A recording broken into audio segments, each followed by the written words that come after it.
Com alegria, vamos retomar o nosso estudo do livro Dramas da Obsessão, de Bezerra de Menezes, pela psicografia de Ivone do Amaral Pereira.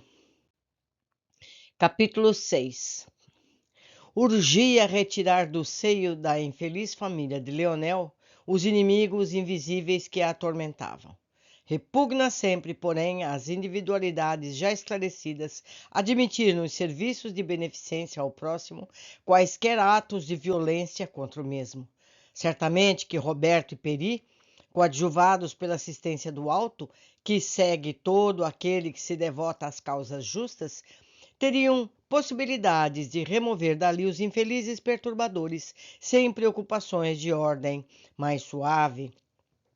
Eu lembro a vocês que Roberto é encarnado e ele trabalha durante o sono nessa tarefa, e Peri é aquele espírito que foi árabe no passado e que depois nasceu como indígena e agora ajuda, trabalha com vários espíritos no tratamento, no resultado de pessoas que estão com processos obsessivos, e assim todos vão se redimindo de erros do passado.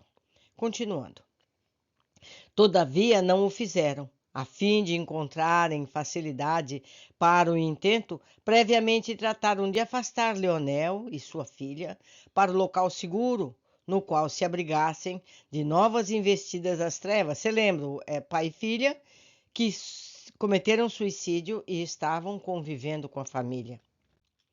Conquanto esse local houvesse de ser concorde com seus estados de inferioridade vibratória, verdadeiros dementes, enfermos graves que eram ambos, carecedores de delicados cuidados no mundo espiritual. Porque eles cometeram suicídio acreditando que morreu acabou. E não acabou. Eles continuavam com as sensações de vivos, só que não tinham mais o corpo para agir. Então eles ficaram nesse estado emocional terrível. Continuando. O suicídio, como ninguém mais ignora, constitui para o espírito que a ele se aventurou, em tão adversa hora, um estado complexo de semiloucura, situação crítica e lamentável de descontrole mental. Forçados estudos e exames especiais dentro da própria revelação espírita, entretanto, existem nele certos traços gerais que convém examinados ainda uma vez. Os suicídios que tiveram por causa a obsessão de um espírito perverso sobre o encarnado apresentam certa parcela de atenuantes para a vítima e agravantes para o algoz. Existem suicidas que se viram sugestionados a cometerem o ato terrível através do sono de cada noite por uma pressão obsessora do seu desafeto espiritual. Desafeto que poderá ser também um espírito encarnado, olhem bem o que diz Bezerra, e a qual não se pudera furtar.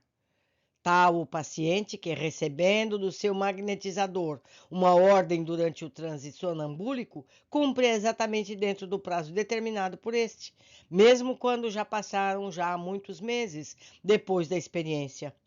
Outros existem que não querem absolutamente morrer, não desejam o suicídio, que relutam mesmo contra a ideia porque se veem atormentados e se horrorizam ao compreender que algo desconhecido os arrasta para o abismo.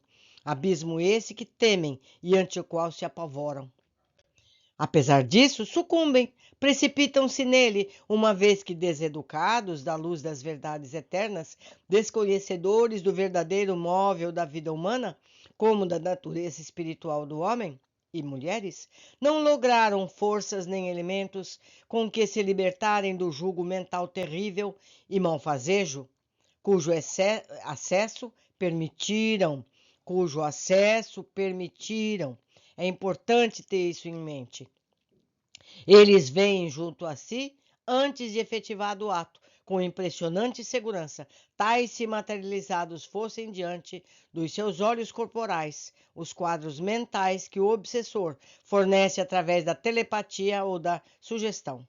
Um receptáculo de veneno ou substância corrosiva, um revólver engatilhado que misteriosamente mão sustém, oferecendo-lhe uma queda de grande altura, onde eles próprios se veem despencando, um veículo em movimento sobre o qual se deve arrojar, etc. Sofrem assim, por vezes durante meses consecutivos, de ânimo para confidenciarem com amigos, uma agonia moral extenuante e arrasadora, uma angústia deprimente e inconsolável, que lhes agravam os males que já os infelicitavam.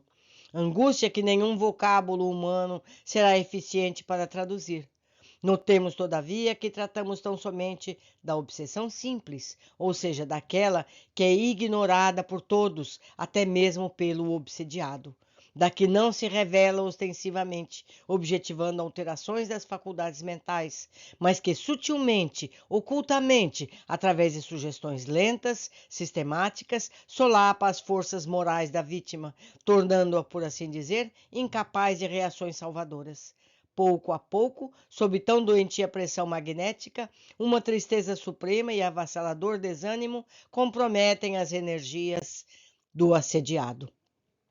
Aterrador alarme desorienta-os todos os fatos da vida, mesmo os mais vulgares, se lhes aprendesse ao raciocínio contaminados pela infiltração obsessora, dramáticos, maus, irremediáveis. Esquece-se ele de tudo, até mesmo do seu Criador, ao qual, em verdade, jamais considerou, mas em cujo amor encontraria proteção e forças para resistir à tentação. E somente se preocupa com o meio pelo qual se furtará aos males que o afligem. Então sucumbe, sem apelação, curva-se à vontade que conseguiu dominar a sua vontade, servindo-se de sua fraqueza de ser humano despreocupado das razões da vida, ignorante de si mesmo, que da existência só conheceu, muitas das vezes, a afeição meramente animal.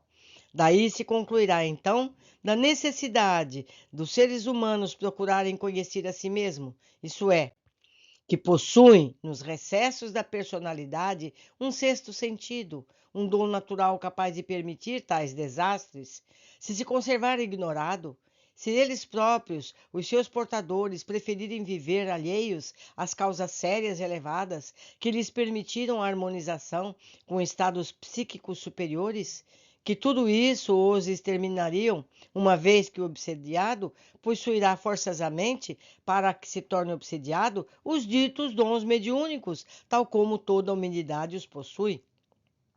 Ora, o suicídio, assim efetuado, transformou-se antes num assassínio gravíssimo, contornado de agravantes, cometido pelo obsessor, que responderá pela crueldade exercida perante a justiça do Criador Supremo.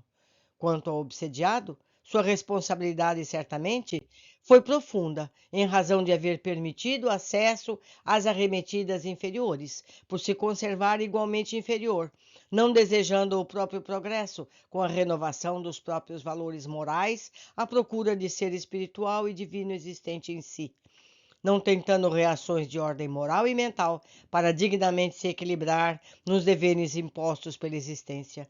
Responderá, portanto, pela fraqueza, pela descrença que testemunhou, enfrentando após o suicídio momentos críticos, decepcionantes da vida no além, e retornando à Terra para, em existência nova, terminar o que for interrompido pela fragilidade demonstrada a entregar-se às mãos do algoz, sem tentar defender-se com as devidas diligências ou reações. Meus amigos, concluímos mais um importante capítulo de Bezerra de Menezes. Que possamos estar sempre atentos aos nossos pensamentos, aos comportamentos das pessoas amadas que nos cercam. Como elas estão? Por que esses comportamentos estranhos?